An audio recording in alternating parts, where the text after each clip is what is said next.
Some marketing mistakes cost millions, and others cost a brand's reputation. In this video, I will cover some of the biggest marketing fails of all time, and what they teach us about strategy, branding, and avoiding costly mistakes. These are not just funny stories. These are real marketing failures from massive brands that spent real money and got real backlash.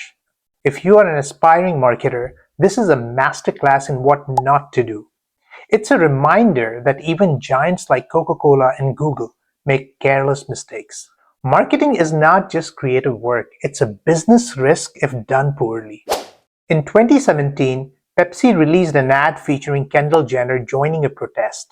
She hands a police officer a Pepsi, and suddenly everyone is smiling and the protest becomes a party. Activists including Bernice King, Martin Luther King Jr.'s daughter, called it tone-deaf and said it downplayed the sacrifices people have made for real social change. Pepsi pulled the ad within 24 hours and apologized, saying the company missed the mark. Never use controversial topics or social issues to promote your products. If you want to capitalize on a trending topic, do your research to make sure there's no risk of polarizing your audience and losing customers. In 2010, Gap replaced its 20-year-old logo with a new one. This was a black, bold font with a blue square in the upper right. They wanted to transition from classic American design to modern, sexy, cool. Consumers immediately rejected it. Someone even created a satire website called Crap Logo Yourself site. The backlash was so severe that Gap switched back to its old logo within 6 days. People like new things, but they also like tradition. If you're going to make a major branding change, lower the risk by getting outside input, polling customers, testing it on a small segment, or making a formal introduction addressing the change. Always keep your most loyal customers at the forefront while making decisions. On International Women's Day in 2021, Burger King UK tweeted, "Women belong in the kitchen." The next tweets explained it was to promote a scholarship program to help women get culinary degrees and reduce the gender gap in the restaurant sector. But many Twitter users never got past the first tweet. The backlash was immediate for the seemingly sexist statement. Burger King deleted the thread and apologized. Every social media platform works differently. What works on Instagram, where the user sees the big picture straight away, may not work on Twitter via a single tweet. Test everything before you hit publish, and do not use something controversial to grab attention. Customers might misinterpret your words, so choose and present them wisely. In 2017, Audi aired a commercial exclusively for the Chinese audience. A bride and groom are about to take their vows, but the groom's mother inspects the bride, pinching her nose, pulling back her ear, checking her teeth like she is checking a car. The idea was to promote Audi's properly inspected second-hand cars, but people saw it as objectifying women and reducing their value to that of a vehicle.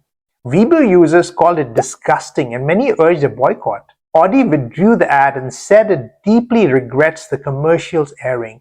They stated it does not correspond to the values of our company in any way. Just because you know the message behind your ad does not mean everyone else will. Always run your content by a diverse group of people to make sure it's 100% appropriate. Do not use controversial or sensitive topics in your marketing campaigns. If you have even a shadow of doubt, don't risk it. In 2023, Bud Light partnered with transgender influencer Dylan Mulvaney to promote inclusivity. They sent her a personalized can and she posted it about on social media. The campaign triggered massive backlash from Bud Light's core customer base. Within weeks, the brand saw a 14% revenue drop and a 29% sales tumble in just 4 weeks. Purpose-driven campaigns can still backfire if they do not align with your core customer base and are not carefully planned. Before launching campaigns around sensitive social issues, you need to understand your audience deeply and prepare for potential backlash. In the 1980s, Coca-Cola was losing ground to Pepsi. To get back in the game, they introduced the new Coke on April 23, 1985. This was a smoother, sweeter formula. They tested it on around 200,000 subjects, and more than 50% preferred the new Coke over the original. But when it hit the market, customers hated it. Coca-Cola received 400,000 phone calls and letters from angry customers. And within months, they brought back the original formula as Coca-Cola Classic. Taste alone is not the only factor in customer satisfaction. Coca-Cola's brand identity is tied to friendship and nostalgia, and the new recipe did not align with that. Always consider what your products mean to your customers on an emotional level. When you have a successful product, be cautious about upgrades. If it ain't broke, don't fix it. In 2017, Dove posted a 3-second video on Facebook showing 3 women of different ethnicities, each removing a t-shirt to reveal the next woman. The intention was to celebrate diversity and say its body wash is for every woman. But people saw it as a black woman transforming into a white woman after using the body wash, implying that the black woman was less clean. The ad was called racist, and many consumers boycotted Dove products. Dove quickly removed the post and apologized, saying it missed the mark in representing women of color thoughtfully. Diversity is a sensitive topic, but we are held responsible to demonstrate and celebrate it through our marketing. If you're going to make an extra push, run it by as many people as possible before going live.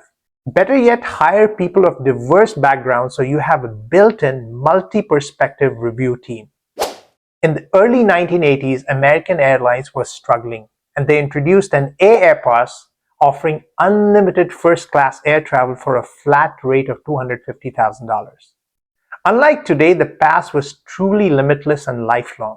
American Airlines started losing millions every year due to the high volume of flights taken by this pass holder. When they tried to revoke some membership, they faced outrage and even lawsuits.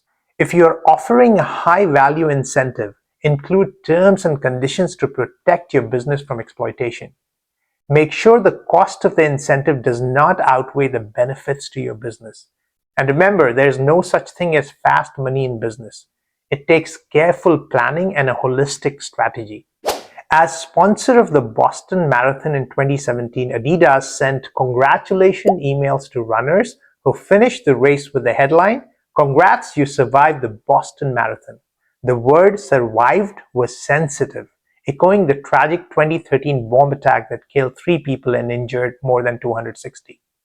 At least 2 survivors of that attack participated in the 2017 marathon.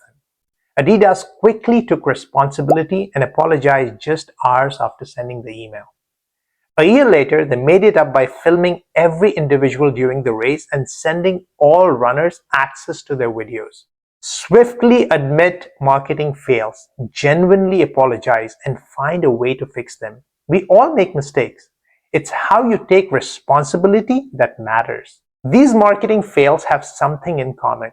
For example, they use sensitive, controversial content, whether it was racism, sexism, or social issues. They failed to align with brand identity. These disregarded customers' emotions, and they were not tested or they did not get diverse feedback before launching. What sets your business apart is how you respond to backlash and fix the problem. A tone-deaf campaign can cost millions and damage your brand for years. Don't chase virality at the cost of values. If you have even a shadow of doubt about a campaign, don't risk it, and test everything. Get diverse feedback before going live. Poll your audience. Run small tests. Marketing fails can be expensive, but they are also preventable.